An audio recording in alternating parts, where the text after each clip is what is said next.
Assalamualaikum warahmatullahi wabarakatuh.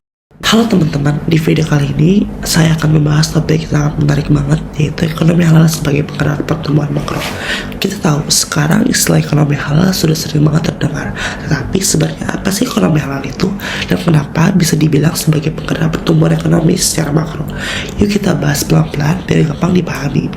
Kalau kita dengar kata halal, yang langsung terbayang di pikiran kita pasti makanan seperti ayam goreng halal, restoran halal maupun minuman halal. Tetapi ekonomi halal itu jauh lebih luas daripada itu teman-teman. Ekonomi halal itu mencakup semua kegiatan ekonomi yang dijalankan sesuai dengan prinsip Islam, mulai dari cara mencari rezeki, produksi barang, jual beli sampai cara mengelola keuangan. Jadi bukan cuma soal label halal di produk teman-teman, tetapi juga soal kejujuran, keadilan, dan tanggung jawab dan aktivitas ekonomi itu sendiri. Dalam ekonomi halal nggak boleh ada riba atau bunga, penipuan, eksploitasi. Semua harus saling ridho dan menguntungkan kedua belah pihak. Selanjutnya kaitannya dengan pertumbuhan makro. Kalau dilihat dari sisi makroekonomi teman-teman, ekonomi halal ini punya peran besar banget untuk pertumbuhan ekonomi nasional. Kenapa? Karena kalau banyak sektor halal yang tumbuh, misalnya makanan, pariwisata, fashion, obat-obatan, dan keuangan syariah, otomatis kegiatan ekonomi itu makin ramai. Produksi meningkat, banyak lapangan kerja tercipta, dan pendapatan masyarakat juga ikut naik. Contohnya sekarang kan Indonesia termasuk salah satu produsen makanan halal terbesar di dunia. Banyak UMKM yang fokus jualan produk halal, mulai dari donat, roti, minuman, herbal, sampai fashion muslim.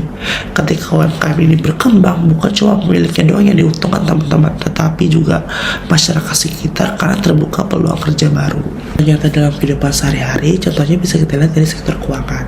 Sekarang banyak bank syariah dan koperasi syariah yang membantu masyarakat buat dapat modal usaha tanpa bunga. Misalnya, seorang pedagang kecil butuh modal untuk membuka usaha makanan halal. Dia bisa pinjam ke lembaga keuangan syariah dengan sistem bagi hasil, bukan bunga. Dari situ, usaha masyarakat bisa tumbuh tanpa terbebani utang riba. Kalau semakin banyak masyarakat produktif dan usaha mikro tumbuh, ekonomi negara juga ikut kuat. Inilah yang disebut efek makro dalam sistem ekonomi halal. Selanjutnya, nilai dan keberkahan ekonomi halal. Tapi ya teman-teman, ekonomi halal itu bukan cuma soal untung dan rugi ataupun naik turunnya angka ekonomi. Yang paling penting adalah nilai keberkahan dan keadilan. Dalam Islam, keberkahan itu artinya sesuatu yang mungkin terlihat kecil tetapi membawa manfaat yang luas terus menerus. Misalnya dari keuntungan usaha halal, pemiliknya mengeluarkan zakat dan sedekah. Zakat ini bisa membantu masyarakat tidak mampu, anak yatim, ataupun membangun fasilitas umum.